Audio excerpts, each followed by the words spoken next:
In the near future, Tyrell Corporation creates bioengineered humans made for slave labor known as replicants. However, the company collapses when their models Nexus 6 through 8 begin to revolt, demanding to have the same rights as humans. When the ecosystems fall and famine begins to spread all over the planet, industrialist Wallace creates synthetic farming and saves humanity. Then he buys what is left of Tyrell to make it his own corporation, which releases a new model named Nexus 9, made to be more obedient. Older models are hunted down and retired by special agents known as Blade Runners. The year is now 2049, and Agent K, a Nexus 9 model, is traveling outside Los Angeles to capture a rogue replicant. K finds Sapper in his farm and a fight ensues during which Sapper insults Nexus 9 models and mentions that K wouldn't be killing his own kind if he had seen the miracle Sapper saw. K doesn't care and kills him anyway. When K is about to leave, he sees some flowers precisely placed next to a tree and makes a drone scan the area, discovering a chest buried underground and asking a forensic team to come to dig it out. When he returns to the office, K goes through the usual baseline test that replicants must take to prove they're well and obedient, then he goes home. K lives with Joy, a holographic woman he bought to keep him company. She may be just a hologram, but K has become extremely fond of her and has decided to buy her an emanator, which allows Joy to roam freely and not be confined to the apartment anymore. They go together to the rooftop to hug under the rain, but their sweet moment is interrupted by a message that lets K know they have the chest from the farm. K rushes back to the station and learns the chest has a skeleton and some hair that belonged to a woman that died during an emergency cesarean section around 30 years ago. Then K notices there's a serial number on one of the bones, which means she wasn't human but a replicant. This is quite shocking because replicants aren't supposed to be able to reproduce. Lieutenant Joshi thinks that the general public learning about replicants becoming so human-like would tear civilization apart, so she orders K to burn the farm and find the baby to kill them. K is hesitant because if the baby was born then they're human, not a replicant, but Joshi dismisses the idea. On his way out, K realizes the baby was the miracle Sapper saw.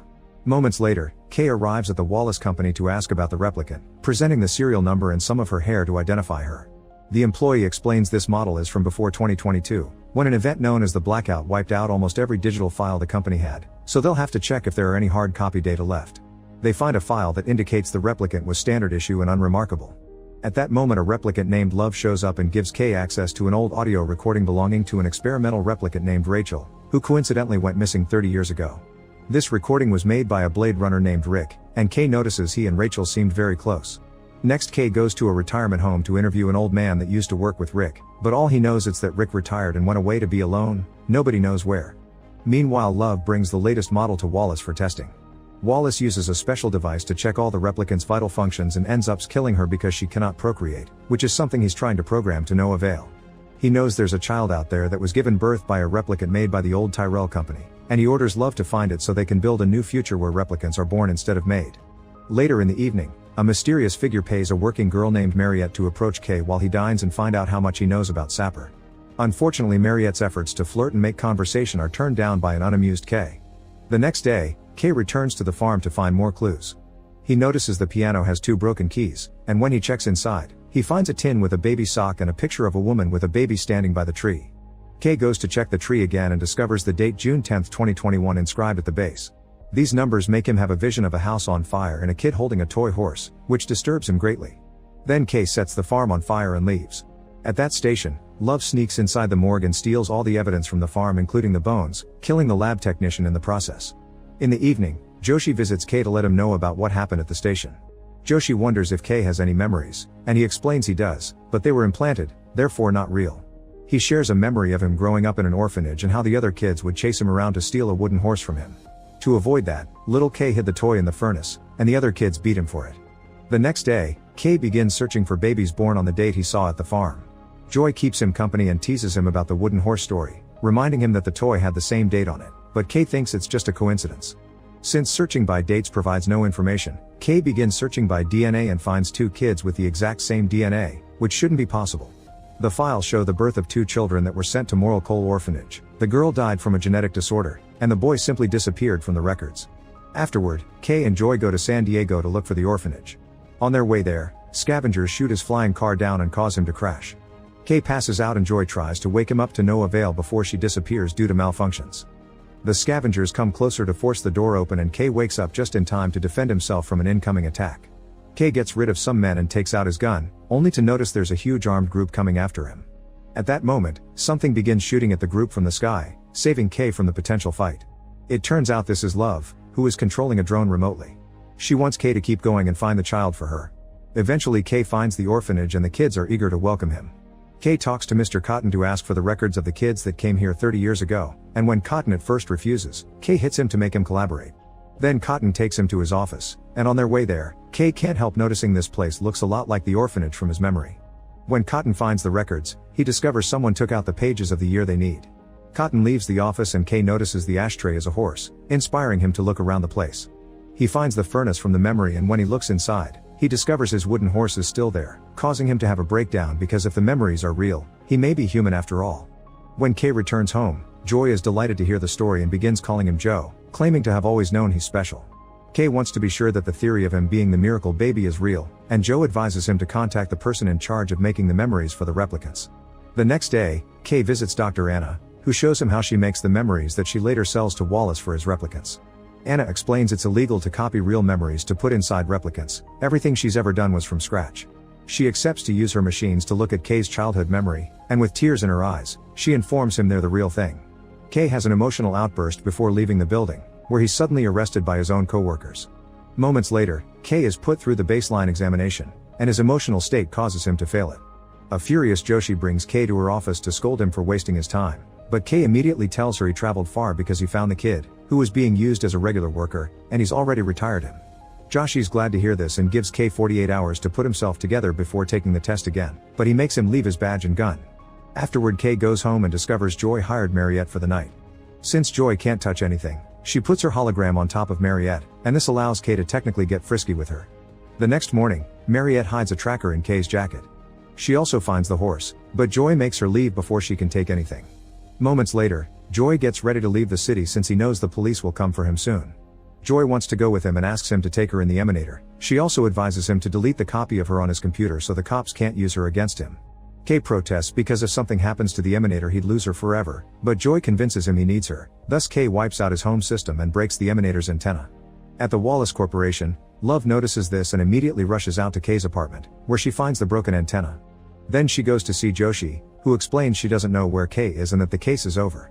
Love informs her Kay lied about killing the born replicant, but Joshi still refuses to share more information and Love kills her. Afterward Love uses the police computer to find Kay's location. Meanwhile Kay sees a man at a pawn shop who can analyze the origins of the horse.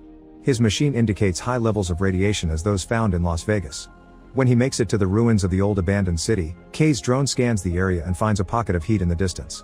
Kay goes to investigate and finds a whole beehive near a series of dirty statues, making him decide to enter the nearest abandoned building which turns out to be a casino. After looking around for a while, Kay goes upstairs and is shocked to find a dog. This distraction allows Rick to surprise him from behind with his gun. Rick can tell Kay is a Blade Runner and doesn't believe him when Kay says he only wants to ask some questions, so Kay jumps to the ground floor right before Rick shoots. Rick goes looking for Kay and activates the hologram show in the casino scenario as a distraction. Kay jumps on him and after asking him to talk again, he lets Rick hit him repeatedly to prove he means no harm. Rick is convinced of Kay's intentions and takes him to the bar for a drink. Kay guesses Rick and Rachel had a kid together, and Rick confirms it. He explains that he never got to meet his own baby because of a plan. Rick taught Sapper and the members of the Replicant Freedom Movement how to scramble the records and cover their tracks, then he left Rachel with them and disappeared to avoid bringing his family trouble with the police. Upset by the memories, Rick leaves the bar, and Kay continues to look around, finding a series of wooden animals. Moments later while he's resting, Kay allows Joy to come out for a while. This triggers something in a machine, and Kay immediately turns Joy off before Rick comes to see what's happening. They look outside with binoculars and discover a group of cars approaching the building. The two of them run to get Rick's car to escape, but at that moment the room explodes. Then Love and her men come to kidnap Rick, whose attempts to defend himself fail. Kay tries to fight too, but Love kicks him down, accidentally activating Joy. The hologram begs for mercy, but Love destroys the Emanator and leaves with her men, leaving Kay for dead. In the evening, a mysterious group rescues Kay and gets rid of the tracker. When Kay wakes up, he finds himself with the Replicant Freedom Movement, which Mariette is part of. She promises him he can trust them and introduces him to their leader Freysa, who has a picture of Rachel and the baby. It was Freysa who assisted Rachel during the birth and helped her hide the baby. Sapper let Kay kill him because he also had been part of their group and swore secrecy. Freysa reveals that the baby had been a girl and she grew up to be Dr. Anna, but when they hid the baby, they dressed her in blue to create confusion. Kay is devastated to hear he isn't the miracle baby after all and realizes that when Rick taught the group to scramble records, Kay got some of the baby's data, including her memories, causing the fake DNA match he found in the computers. Freysa knows that the existence of Anna proves replicants are more than slaves and she wants the revolution to come for her people, so Kay should join them. Because of him, Wallace found Rick, and now it's Kay's duty to kill Rick before Wallace uses him to find their group. Meanwhile, Rick wakes up in a room with Wallace, who reveals he is Rachel's skull and the recording of her interview with Rick. Wallace tries to imply that Rachel's feelings for Rick had been programmed by her creator because he wanted to test if Rick could make a child with her, but Rick refuses to believe it. Determined to get information on the child, Wallace introduces Rick to a copy he made of Rachel. Rick is moved by the sight of his beloved but doesn't fall for it because they got the eye color wrong, so Wallace makes Love kill Rachel before reminding Rick he can hurt him to make him talk. Back to Kay, he's wandering the streets when he suddenly sees an ad for the Joy AI that interacts with him to make him buy her. Kay remembers all the lives that have been lost and decides to get revenge for his Joy. He finds a car and follows Love's vehicle, which is transporting Rick to Wallace's secret building where he keeps all his pain machines. Kay shoots Love's car and causes it to crash against a dam. Then Kay approaches the car as he opens fire, but Love shoots back and they both get hit by bullets. While the water from the dam begins flooding the car, Kay and Love start fighting hand to hand, but Love reveals a hidden knife and stabs Kay. Assuming she's won, Love kisses Kay and leaves him to die before returning to the car. However, she's attacked by surprise by Kay, who used the water to approach her without being noticed. After some struggle, Kay manages to kill Love and then releases Rick from his bindings. The two of them swim to Kay's car and watch Love's vehicle sink. Kay points out now everyone will think Rick is dead, so he's free to reunite with his daughter. Rick and Kay travel to Anna's labs, but before going inside, Kay gives Rick the horse. While Rick enters the building and finally gets to meet his daughter, Rick sits on the steps and watches the snow fall as he wonders if he'll survive his stab wound.